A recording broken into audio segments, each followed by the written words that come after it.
Hi friends, welcome to our channel Bujji creations. ఈ రోజు big boss season 9 లో ticket ఫినాలేలో పెద్ద గొడవ అంటే పెద్ద గొడవ జరిగింది. దాంట్లో తనూజ న్యాయం వైపు మాట్లాడింది తప్ప. మీరు ఒకవేళ ఎపిసోడ్ చూసుంటే ఈ రోజు కొంచెం వరకే చూపించారు. దాంట్లో రీతు ఫ్రెండ్ అయినా ఇది అన్యాయం అని చెప్పడం తప్ప. ట్రయాంగిల్ కి వేరే షేప్ వచ్చిన వాటికి తేడా మాత్రం తెలియకుండా ఎలా పెడుతుంది. రీతు రింగుని షర్ట్ లోపల దాయటం ఎంతవరకు కరెక్ట్? తనుజ చేసిన తప్పు ఏమన్నా ఉందా? ఈ క్వశ్చన్స్ కి తనుజ రీతుకు సపోర్ట్ చేయలేదు, అన్యాయంగా మాట్లాడింది మీకు అనిపిస్తే కామెంట్ చేయండి. నాకు అసలు ఏం జరిగిందో నేను క్లియర్ గా చెప్తాను. ఈ వీడియోలో లాస్ట్ వరకు వినండి. ఇంకా వీడియోలోకి వెళ్ళిపోతే నిన్న వీడియోలో చెప్పినట్టు కాయిన్ టాస్క్ అయిపోయినాక తనుజది అదే Kalyan and Immu and Rithu coin task లో రీతు గెలుస్తుంది కాబట్టి రీతు బన్నీ గారిని ఎంచుకుంటది. బన్నీ గారిని ఎంచుకున్నాక దాని టాస్క్ వివరంలోకి వచ్చేస్తే ఒక పెద్ద చెత్త దాంట్లో స్క్వైరు, రౌండ్, ట్రయాంగిల్ ఈ మూడు పెట్టాలన్నమాట. మూడు పెట్టేసి రింగ్స్ వేయాలి. ఒక సీల్ లాంటి తగిలిచ్చుంటారు ఒక గుంజుకి, దానికి రింగ్స్ వేయాలన్నమాట. తనుజ ఫస్ట్ వీళ్ళు భరణి గారి తొందర పెడతాడు, అప్పుడు తిని కూడా పెడతాది. ఇప్పుడు రింగ్స్ చేయడం మాత్రం తనుజ అనమాట, రీతు వేస్తుంది. కానీ ఇక్కడ వచ్చింది ఏంటంటే ఇంకా అందరూ వేసేసారు. తనుజ కూడా ఫస్ట్ నుంచి తనుజకి అనుమానమే, అది ట్రయాంగిలా అని. తర్వాత వచ్చి సంచాలకుని అడిగితే తనుజ వచ్చి ఇంకా విన్నర్ని అనౌన్స్మెంట్ చేసేస్తుంది. ఇది పూర్తిగా సంచాలక వైఫల్యం అంటా నేను. సంచాలక్ చూసుకోపోవటమే తప్పు అని అంటాను. అది పెద్ద కూడా జరిగేస్తుంది. అక్కడ ఏం జరిగిందంటే ఆ సంచాలక్ రీతు విన్నర్ అని చెప్పేస్తుంది. రీతు విన్నర్ అని చెప్పగానే తపాన్ని గారు మామూలుగా వెళ్ళి హక్ చేసుకొని కంగ్రాచులేషన్ చెప్తాడు, అప్రిషియేట్ కూడా చేస్తాడు. తర్వాత వచ్చి తనుజకి కొంచెం డౌట్ వస్తుంది, ఇదేంటి ట్రయాంగిల్ లేదు ఇలా పెట్టుంటది అనమాట. ఇలా అన్ని ఒక సైజు ఉండదు, ఇది ట్రయాంగిల్ కాదు అని చెప్పి చెప్తాదనమాట. అప్పుడు వచ్చి బన్నీ గారు స్పష్టంగా చూస్తే ఆ రెండోది కూడా ట్రయాంగిల్ కాదనమాట. అంటే 4 షేప్స్ వచ్చి ఉంటాయి. ట్రయాంగిల్ కి 4 షేప్స్ వచ్చి ఉంటుంది అనమాట. అంటే ఒక సైడ్ కట్ చేసినట్టు అనిపిస్తుంది. ఇప్పుడు ట్రయాంగిల్ చిన్నది పెద్దది ఉంటే అది తప్పు కాదు, కానీ ట్రయాంగిల్ ని సైడ్ కి కట్ చేసి దాన్ని ట్రయాంగిల్ అంటాం చాలా తప్పు కదా. అప్పుడు సంజన గారిది తప్పది అలా ఇచ్చేయటం. ఆ తర్వాత వీళ్ళ గొడవ చూసగానే తనేం చేస్తుంది, అక్కడ ఒకవేళ తను పెట్టేశాడు కదా ఆ రింగ్ వేయాలి కదా అని చెప్పి ఆ రింగ్ ఈ గేమ్ ఎలా అయినా గెలవాలని అక్కడ తొండి ఆడింది రీతు. అది తీసుకొని చొక్కలో పెట్టేస్తుంది. అసలు చాలా అంటే చాలా వరస్ట్ కదా అలా చేయటం. ఇప్పుడు ఒక గేమ్ ఆడుతున్న వ్యక్తి దగ్గర నెక్స్ట్ తన రింగ్ వేయాలంటే నువ్వు అది తీసి చొక్కాలో పెట్టేసుకోవటం తప్పు కదా. అది చూసి తనుజ రీతు చొక్కాలో పెట్టింది రింగు, అది ఎంతవరకు కరెక్ట్ అని చెప్పి వర్ణి గారికి ఇప్పుడు నాన్న అంటూ ప్రతి దాంట్లో సపోర్ట్ చేయగల.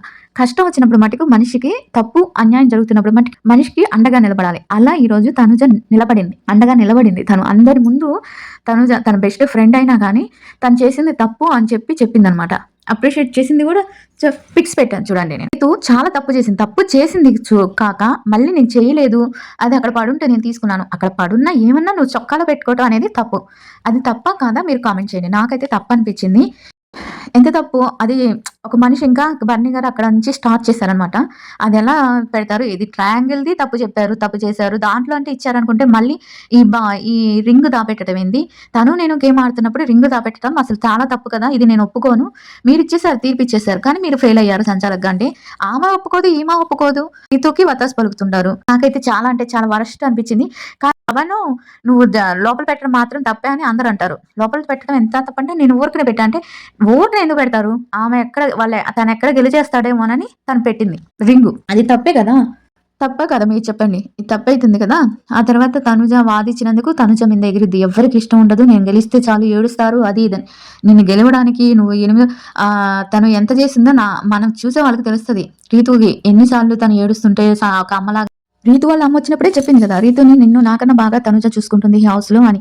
అలాంటప్పుడు తన మీద అరిచేస్తే ఇప్పుడు అన్యాయం అని చెప్పడానికి చెప్పడం అనేది ఒక న్యాయమే కదా. ఇప్పుడు అక్కడ ఉండేది వాళ్ళ నాన్న అనే మనిషికి అన్యాయం జరుగుతుంటే నోరు చెప్పాలి కదా. అలా చెప్పినందుకు నన్ను గెలవడం ఎవరికి ఇష్టం ఉండదు, ప్రతి దానికి గోల చేస్తారంటే నువ్వు అన్యాయం చేసి అది మామూలుగా కెప్టెన్సీ టాస్క్ అయితే సర్లే ఈ వారం కాదు వచ్చే వారం ఆడొచ్చు, అది టికెట్ ఫినాలే. ఆయనకి ఎంత అవసరం, నీకెంత అవసరమో ఆయనకు కూడా అంతే అవసరం కదా. ఇక్కడ నాకు రీతు అసలు నచ్చలేదు. మీరందరికీ ఈ టాస్క్ విషయంలో రీతు చేసింది తప్పా కాదా, అండ్ తనూజ నిజాన్ని బయటపెట్టి చేసింది రీతుకి సపోర్ట్ చేయట్లేదు అని రీతు అంటాం. ఈ విషయంలో కరెక్టా, తనుజ కరెక్టా రాంగా అనేది కామెంట్ చేసి చెప్పండి. ఇక వీడియో నచ్చితే లైక్ చేయండి. ఇంకా ఎలా అయితే బిగ్ బాస్ ఆమెకే విన్నర్ ఇచ్చాడు, అంటే సంచాలక నిర్ణయం తుది నిర్ణయం కదా, రీతుకే విన్నర్ ఇచ్చారు. బన్నీ గారు బాగా బాధపడతాడు అనమాట, టికెట్ ఫినాల్లో కూడా ఓడిపోయానని చెప్పి. అలా జరిగింది ఈరోజు. అయితే ఈరోజు ఏంటంటే తనుజ విలువ తెలిసింది బర్నీ గారికి. నిన్న మొన్న ఏమో తనుజ గురించి మాట్లాడుకున్న వాళ్ళు, ఈరోజేమో కూర్చొని తనుజ నా తరపున మాట్లాడింది. అంతమంది ముందు గస్‌తో మాట్లాడింది. నా బిడ్డ తనుజ అని అన్నాడు. తనుజ్ ఐ లవ్ యూ రా అని చెప్పాడు. అది కొంచెం బావుంది. ఇంకా అక్కడికొచ్చినాక కొంసేపు అయినాక ఈ గొడవలంతలో ఉండి అక్కడ టాస్క్ అయిపోయినాక యాక్టివేట్ రూమ్‌లోంచి కళ్యాణ్ రాకుండా అక్కడ నిల్చుంటే, "ఏమి ఇక్కడి నుంచి ఇక్కడే నిల్చుంటావా? రా బయటికి" అని చెప్పి లాక్కొనొస్తది తనుజ. లాక్కొచ్చి ఇంక అక్కడ బన్నీ గారు వాళ్ళతో మాట్లాడుతుంటే, "నాకు ఆకలేస్తుంది కళ్యాణ్" అంటది. "ఆకలేస్తే ఏం తింటావమ్మా?" "ఏం లేదు. ఏం కావాలి చెప్పు ఏమన్నా చేసి పెడతాను" అంటే, నాకు కర్డ్ రైస్ కావాలంటే, "రైస్ లేదు" అంటాడు. లేకపోతే పోపు రైస్ కావాలంటే, "రైస్ లేదంటే" "మరి ఏం కావాలని అంటావు ఎందుకంటే చపాతీ చేసి ఇవ్వనా?" అంటే, "వద్దులే ఇప్పుడెవరు చేయలేరు. చపాతీ కాదు ఏదో బిస్కెట్స్ ఏవో చేసి పెడతా" అంటే, "వద్దు ఇప్పుడెవరు చేయలేరు" అంటే, "యాపిల్ పండు కోసివ్వనా?" అని చాలా కేరింగ్ చూపిస్తారు. ఎన్ని గొడవలైనా ఏమైనా మాత్రం వీళ్ళ ప్రేమ మాత్రం ఉంటదనమాట. అది. ఇంకా ఈరోజు జరిగింది లైవ్‌లో మొత్తం చెప్పేసాను. ఇక ఇది మీకు రేపు వీళ్ళ గొడవ రేపు ఎపిసోడ్‌లోకొస్తుంది. చూసి ఎవరిది తప్పనేది కామెంట్ చేయండి. వీడియోకి లైక్ చేయడం అస్సలు ఎవ్వరు లైక్ చేయట్లేదు. ప్లీజ్ లైక్ చేయండి. లైక్ చేయకపోతే ఎలా అండి? 100K ఎప్పుడైపోతుంది నాకు? ప్లీజ్ లైక్ చేయండి. అండ్ వీడియో నచ్చితే లైక్ చేసి సబ్స్క్రైబ్ చేయండి. Thank you everyone.